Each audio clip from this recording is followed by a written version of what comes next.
your question concerning spurious relationships. Okay, so I'm recording from now on, just that you're aware. Yes, okay, so thank you, Professor. You're welcome. So essentially, so one of the questions that Chital asked, how would you know that you're overfitting a model? So it's basically on a confounding model, you would minimize the number of variables that you would include, and you would kind of strive towards getting to a minimal model. And you would basically have this directed by biologically and pathophysiological relationships that you're aware of. So you would map those out in a directed acyclic graph. And you would only include variables that you know are pertinent and confounding. As for predictive models, you would see, well, one of the points is that you would see only minimal increases in your R squared after including of additional variables, and you would run into the risk of seeing spurious relationships of very large magnitude or basically directions that changes after inclusion of various additional relationships. So these are all signs of overfitting. So there's not really a golden rule how many you can fit in there, but essentially you should see it in relationship to essentially the sample size. So if you have, for example, you have a number of variables where basically you have a small sample size in your model, you would not include many variables because essentially you're running into quite a substantial problem. Even models cannot converge anymore if the sample size is really small.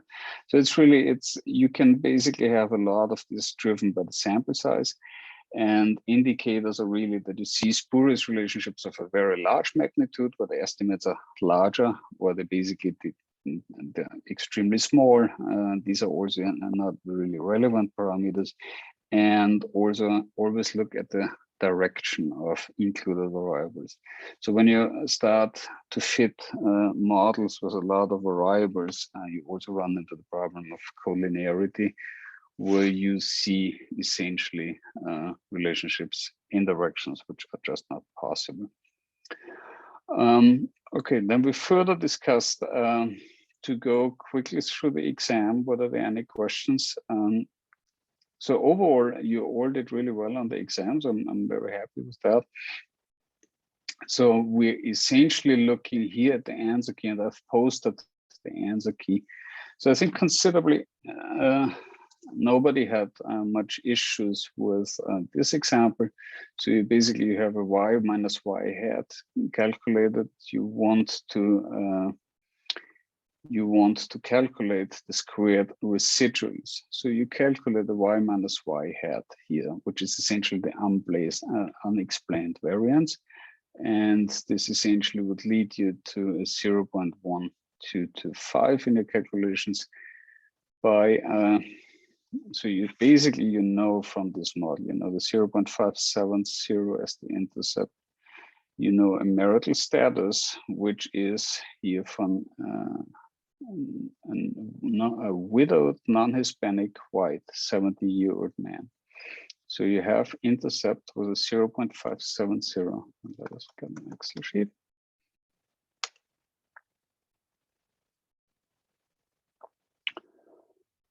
So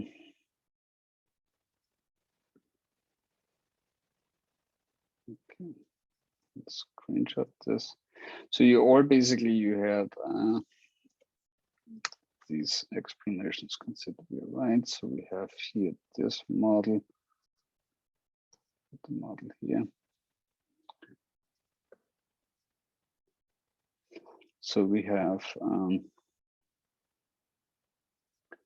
estimate. So you have a 70-year-old man, non-Hispanic, white, and widowed. Let's cut this over again.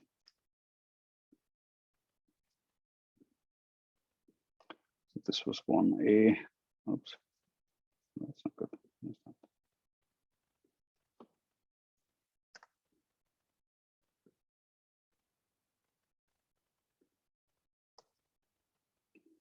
Okay, so essentially, so you have for a 70-year-old man, so you have an intercept that you always need to include. You have here the coefficient for age, which is here seen as 0.03, You have here next, you have marital status for the non, for the widowed 0.03. That would be the estimate, which is here to be taken into account. And you have 70.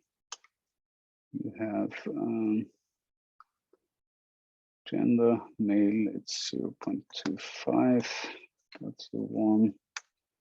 And you have here's an ethnicity, non-Hispanic, white, Hispanic, so this is minus 0.08.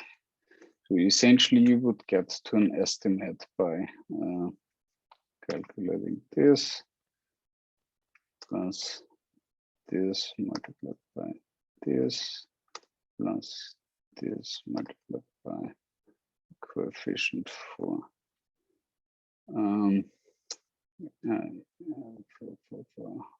the widowed.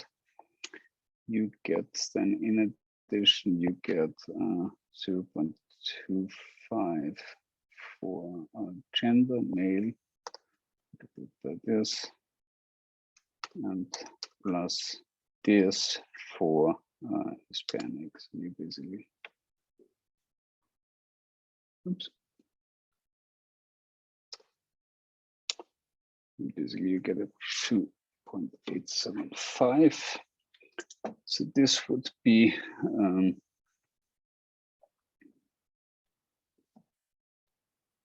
so we are predicting here the serum creatinine. So a serum creatinine of 2.87.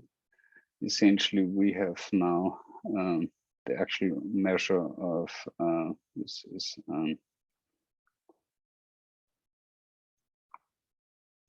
why I was talking. Professor?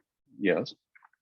I still see number 17 on the screen and not the question that you're speaking about. I'm not sure if it's an error on my end or if it's something that Daryl sees as well. I see 17 as well too. 17? Oh, it wasn't sharing then. Sorry for that. Oh, sorry for that. Oh, I'm just on one screen. That's why I got a little. Oh, sorry for that. Okay, so essentially what we are looking at is, so we have 1.5 as this individual's creatinine level, right? If you calculate the difference between 1.15 and 1.5, you basically get a difference, a non-squared residual of 0.35. You square this, you get 0.1225. So this being said, so you get 1.5 and 1.15. So one versus other, this is basically easily calculated as the 0.1225. So you basically just need Q111. You just need to calculate the difference between the residuals and to square this. You basically get to your squared estimate. It's this squared. This would be a 0.1225. So if you have a variance of 0.2, what is the total sum of squares for this entire sample? So when you are calculating the variance, so the variance essentially is calculated as y minus y bar squared divided by the n. That gets you to the variance. So if you have 2000, you essentially can calculate your 2000 multiplied by 0.2. That essentially gets you, so if we have 200 variance, no, what was the number? We have 0.2 of a variance, and we have 2000.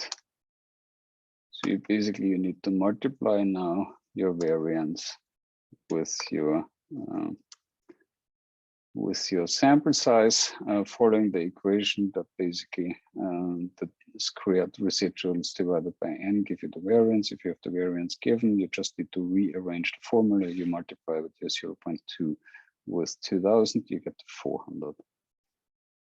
So I hope this was considerably easy to tackle. I think most of you had that correct. So if you have a sum of squared residuals now, so this is the unexplained variability for the entire sample was 249. What is the value of R square in this analysis? So essentially for that, you need to calculate the 400, which is your,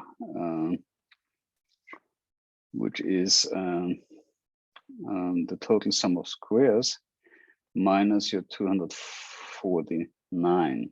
So if you calculate 200 minus the 149, you come to your calculation on 0.3775. So this is 400 minus the unexplained variability, gets you to 151 divided by the total sum of squares of 400.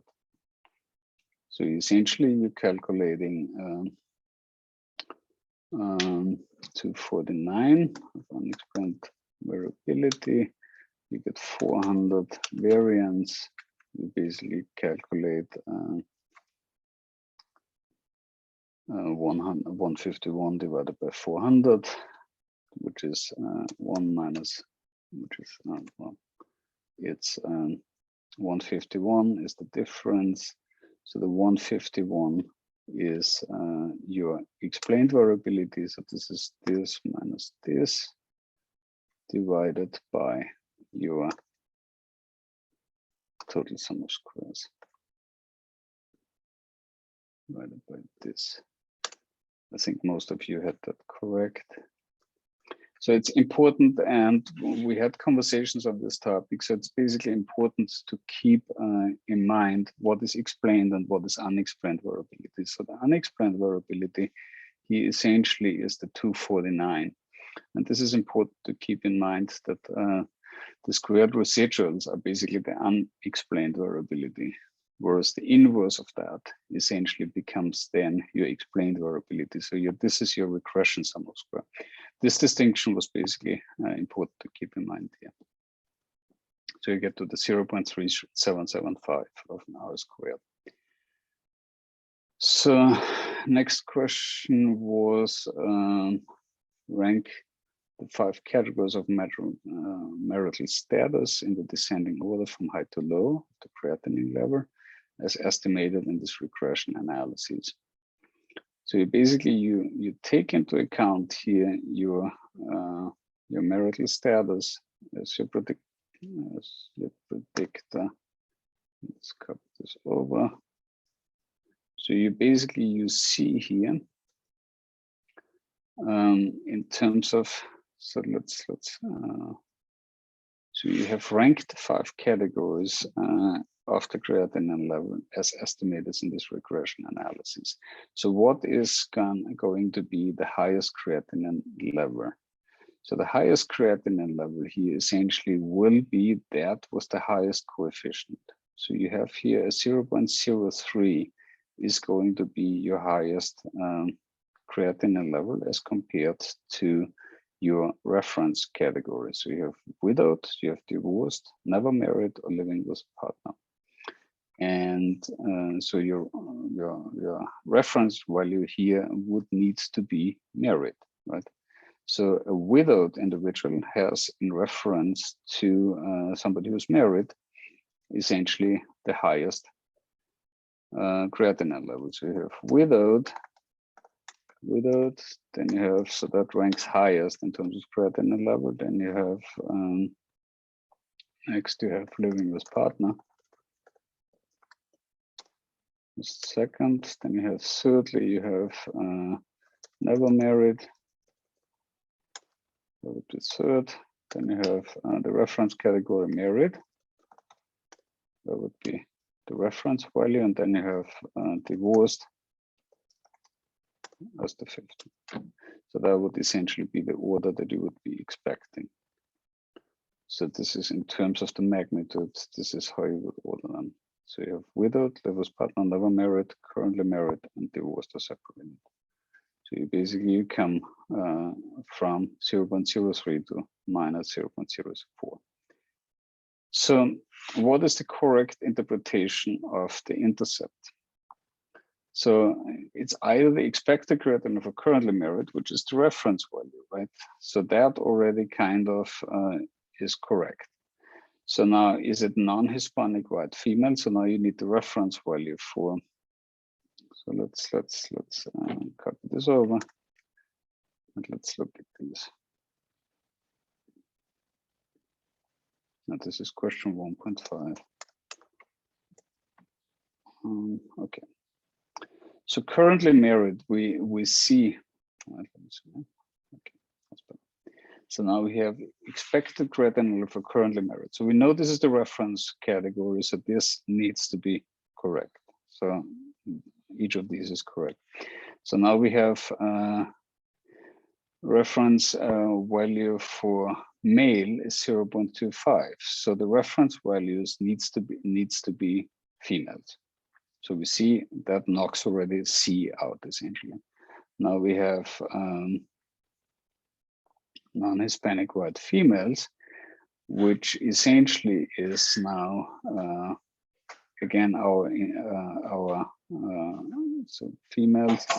It would essentially be non-Hispanic black. It would need to be the reference value of those four. So this would basically be non-Hispanic white female, as white being the reference category. So it's a white female at age 70, which would need to be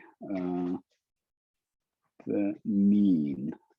So we have a mean of, is the mean given? So here we have a mean age of 60. So this needs to be the reference value because it's at age 60. So this distinguishes A and B. So A is the correct answer. I think that was clear for most. So then we have, okay, we have done the ranking. So we went through these. Then we have let X2 be a binary dummy variable, divorced to separate. If divorced to separate, X2 equals what? Let beta 2 be the true population volume, and beta 2 this least square estimate. As shown in table 1, beta 2 is, okay. Let beta 2 be the true population value of the regression coefficient of X2 and beta 2 be its least square estimate from sample data. As shown in table 1, beta 2 minus 0.04, and which of the following is best to interpret this result? Controlling other variables, the expected creatinine for divorced or separated is minus 0.04, which is not significantly different from 0. Which is not correct because you essentially have here divorced or separated. It's not significantly different from 0, but controlling minus 0, which is not significantly different from 0. While holding other variables is constant, divorced or separated people's creatinine is 0.04 lower than the currently married people in average in the target population, but not statistically significant. So what the difference between those two is, you have here not significantly different from 0, which is not correct because the creatinine is not statistically significant, but it is consistent with the average in the target population. So there is essentially the intercept gives you essentially a deviation from the mean. Controlling other variables, divorced to separate people's creatinine is 0.04 higher than the currently married people in average for the intended population, but not statistically significant. Statistically significantly different. So essentially this differs here because you have here for the intended population, so that would be within the group, which is essentially not what you see. So you have the target population, the entire population that you're looking at. while holding all other variables as constant. The worst or separated people's creatinine is 0.04 lower than the currently married people in average for the target population. And it is statistically significant. So this is clearly with a p-value that is not significant, not the correct answer either. So that only leaves B as the correct answer. So please, Daryl and Shidal, if you have any questions, please chime in. Is the following statement true or false? When the table in question 1 represents a confounding model where the marital status in the study variable, we should not attempt to interpret significance of other covariables like gender and age. We adjust these only for, and I think this is the one that you referred to, Shidal, right? Yes, that's correct. Yeah. So this really, it's a research question related definition of the model, whether you are looking at a prediction model or you look at a confounding model. Because when you have a research question that only aims on marital status, you adjusting and controlling for other factors is just meant to essentially get the effects of that particular variable you're essentially interested in. So you're basing it only on the biological reasons or on the reasons that are involved in your research question. So it is not a prediction model. So therefore, it's not needed to assess the other ones. Although you may mention it, but it's not part of your research question. So it is not part of something that you would need to consider in your reporting. You can mention it, but it's not relevant for your research question. So this is what is being meant. So in the confounding model, you basically focus on one relationship that is relevant and central to your research question. So this is what Professor Singh meant with this question. Does that make it clearer, Shidal? Yes, thank you very much. Sure. So it's really this distinction between an prediction model and the confounding model that he wanted to hear from you. So lastly, we have which method we should use to find out if the marital step is statistically associated with the outcome. So, and we have done a likelihood ratio test, and this was the correct answer. So we essentially, the Huber-White allows for us to get a more robust estimate of the standard error in the presence of heteroscedasticity. So if the data is not homoscedastic, you would basically use the Huber-White. A Tuckey pairwise 95% confidence interval by using a Tuckey HSD on a significant difference test would allow for you to see contrasts within your group differences. So also this is not the correct answer. But if you build a model where you first do not include marital status and then in a second level include marital status as a categorical variable, you would basically find as a result of that, you would get just by inclusion of that, and you conduct a likelihood ratio test with an ANOVA, you would get by the inclusion, you would get an overall F statistic and a p-value that would allow you to just judge whether marital status per se is associated with the outcome. So the correct answer here was B. And we have done that in one of the labs. I think just in the last one, in lab number 8, I think we did a likelihood ratio test, correct? So good. So then we move on to the next question. So suppose we have a modeling purpose. The following model is the so-called confounding model. So it's again a confounding model that seeks an association between xi and yi. So we have our standard format of a linear regression model, where I is representing the ith individual in the data, where I takes a number from 1 to n, which is the sample size. Confounder k takes then for each individual also a value of k from 1 to p. So what are the correct statements about the distribution of EI, so the residual error, the error term? So it represents the measurement of the error of YI. It includes other unmeasured confounder. We could assume the error term follows a normal distribution with constant variance, that is EI, or normally distributed around a mean of 0 with a variance sigma squared. However, during data analysis, we need to verify the constant variance assumption. When one plots the estimates of the error term residual error hat I, the so-called residuals for the samples using histograms, such plot is always symmetric, bell-shaped, unimetal, like a normally distributed data. So why is it not correct? Because it is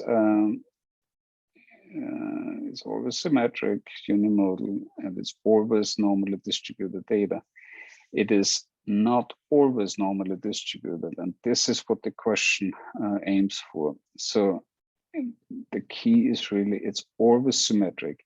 So it's not always symmetric because it first needs to be assessed whether this is indeed symmetric, and basically this is part of our diagnosis of the homoscedasticity of our model and the normal distribution of these errors to essentially be able to kind of assess the accuracy of the model. So it's really just A, B, and C that is correct. Then we have 10, in building a confounding model. Regarding a variable set, the potential confounder, one could fit a model without the variable set I, the so-called unadjusted model, like below, and fit yi equals beta 0 plus beta 1 xi plus ei, and fit a model with the variable set I, the so-called adjusted model, like below. With respect to the estimates of the two regression coefficients for xi, which of the following is correct? X1, beta hat 1 asterisk is always larger than beta hat 1. Beta hat 1 asterisk is always smaller than beta hat 1. Beta hat 1 asterisk is always equal to beta hat 1. And the relative difference depends on the correlation between xi and zi. So we know that these are not fixed associations. So beta hat 1 asterisk is essentially not always larger, always smaller, or always equal. So it's really that this difference depends on the correlation between xi and zi. So this correlation essentially determines to what extent this actually will be smaller, larger, or equal. So I hope that was also clear. Regarding the p-value of the regression coefficient of a binary study variable in a confounding model, which of the following statements are true? It tells the difference between the outcomes between the two groups. It tells the difference of the outcomes between the two groups if it's practically different, and it's a convention to use a value of 0.05 as significant level, as the significance level if the difference is statistically significant or not. So essentially, this is essentially aiming to distinguish between a practically different and practically relevant difference between the groups. So we know that the estimate in the categorical variable and binary variable is indicated by the estimate of the actual coefficient. And this is either significant if the p-value is smaller than 0.05, but whether it's statistically significant or practically significant, then particularly the practical part is really determined by the size of the difference. So we talked about sample size and to what extent sample size does actually affect your likelihood of having a statistically significant difference. So it's with large sample sizes, particularly nowadays with big data being quite prevalent, you will very likely always see a statistically significant difference, but only the actual difference between the groups will determine whether this is actually something that is practically relevant and really relevant in your assessment. So it is with large data, it's easily possible to see statistically significant differences, which are actually in the greater scheme of things in clinical insights not really as relevant. And you will see this, for example, when you do your research notes, you will see with the relatively large enhanced data set, you may see statistically significant difference, but they are not really relevant. If you see a minor change in the blood pressure by building that model that you have looked at and comparing those groups, and this is just a 2 decimal change, a difference between the groups, this would not be considered practically different. So it's again, there's no rule of thumb, but essentially it's really, you need to understand the outcome variable to essentially kind of build an opinion whether you consider this practically different. But the question basically asks for this distinction between statistically different and practically different, because you see in the literature you see a lot of reporting on marginally important and interesting differences. So this is what this question was aiming for. So with RCTs, one usually compares the outcome between treatment arm versus placebo. Often it's not uncommon for researchers to compare the outcome based on some other variables rather than the original treatment assignment. In such a case, the nature of the investigation is changed from an RCT to an observational study. Consequently, one needs to explore and control for possibly confounding for such comparison. And this is true because essentially when you compare and when you include additional variables in your assessment, you basically change the nature of your analyses, and you're changing this from ground on, because you are working against the balancing of these confounders. So it's really in a perfectly randomized and perfectly balanced RCT, you would not need to adjust for any parameters in any shape or form, because you would assume that by the randomization you have taken all confounding effects out of your analysis. So you change the nature of your analysis by including or considering confounding in your analysis. Then we have described the major differences between RCT with observational study. So there are really various answers. I have basically given points as soon as I've seen mention of the randomization of the randomized design, and also in addition to that, whenever there was talk about balancing of confounding factors. So essentially that was free text. So you have here in the answer key, you have kind of useful definition of how you can essentially phrase that question and response. So it's really the main aspect is randomization and the balancing of confounding factors between the groups. So in a perfect world, you could essentially use just a simple t-test to compare two groups against each other. So if you have a treatment group and a control group, you could really do it just with a paired t-test or unpaired t-test. In designing RCT, when one considers block randomization device, so there's a block randomization you essentially would be using if you have some form of natural or geographical kind of distinction between those blocks. So where basically some external factors is constraining your groups to blocks, and then you would basically use a block randomization design. Particularly when you have differences in terms of logistic or in the crop growth, as we have discussed in, I believe it was lecture 7. So then you would resort to block randomization rather than regular individual level randomization. So I think so you have various examples that I have read from all of you. So there were some very innovative ideas. So this is the classic example with the crop block randomization by Fisher. Then we have the statistical software. Well, there are various answers correct. So we've used quite a few packages, and none of you really had issues with this question, which is speaks for our coding. So here there was another one. What are the 4 elements of a scientific study? And this, so there were some misunderstandings. So really what the study did ask for was PICO. So it was talking about population, intervention, comparison, and outcome. And this is really one of the first questions that came up in the context of our study. And I'm running short on battery, sorry for that.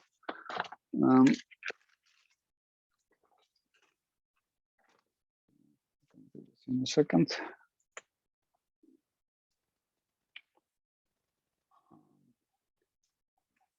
I'll be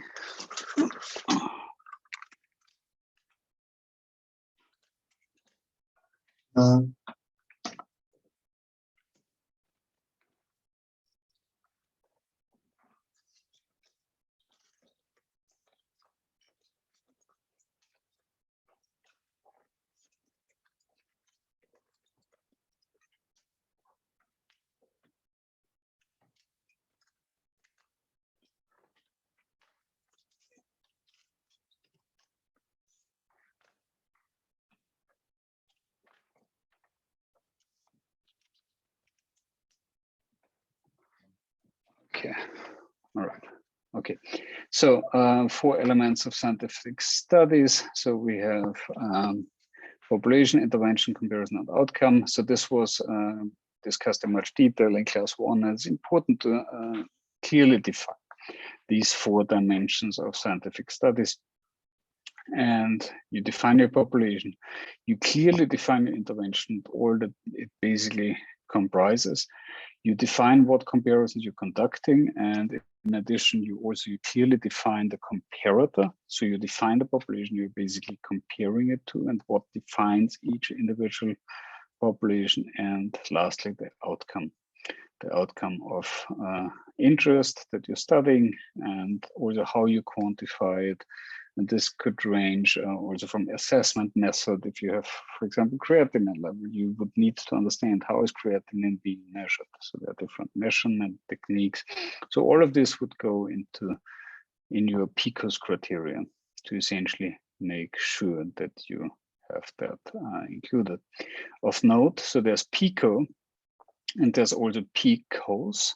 And PICOS you will come across when you do, for example, systematic reviews or you do meta-analysis, you come into PICOS, where basically the S at the end of PICO will define the study design of the study that you mean to include in your systematic review.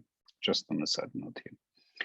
Okay, but this was the question 16. Then we have 1 bonus point. So there are some very interesting possibilities. So the variable age is usually included in the model as a confounder for logical reasons. So how age can be considered an outcome, there's really something, and there was some misconceptions on how it needs to be an outcome. So if it was an outcome, for example, you will have things like age of death, although this is difficult in linear regression model, you would basically not include that. Then you have example of age as an outcome would be birth of newborns to different mothers in terms of whether smoking versus non-smoking mothers would have newborns be born at different ages of gestation of the fetus. So these are questions that hypothetically would apply here. Career time, so retirement age, so everything that determines a certain age as an outcome would here something. Variable sex is usually included in the model as a confounder. How can sex be an outcome? So very interesting questions. So it's there were some interesting ideas about that behavior of mothers would, for example, determine the sex of the child, which is an interesting thought. I don't think that there's much research in that direction, although if there is, it would be interesting to know. But I think it's kind of not well understood topic in science, as far as I know. Then there's intervention of birth control. We're probably interested in how the sex construction of the population will be changed. And then we have race, potential sex of child. Then fish species may produce more male or female offspring depending on environmental pH. That's also something that I found interesting. Incubation temperatures for alligators. So they are just interesting examples that could have come up in this context. So these are examples that would potentially have gotten some additional points. Okay, so that was the exam in brief terms. So any questions to any of this, Shital or Daryl?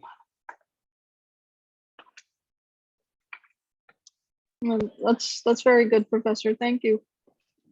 I hope it was helpful to some extent. Yeah, I guess. Just yeah, for you, we gotta figure something out with you. I need to look into that. I have a makeup exam, but let's have a quick conversation afterwards. Daryl. Okay. All right. Okay, Shital, do you have any additional questions? No, that was all. Okay, great. Daryl, any questions from your end that are interesting for the greater group? No, I was just, following along. Okay. Just trying to get an idea of what you were trying to express on exam. So I don't have any questions. Okay, sounds good. Okay, then I would say we can conclude for today, and I stop the recording now.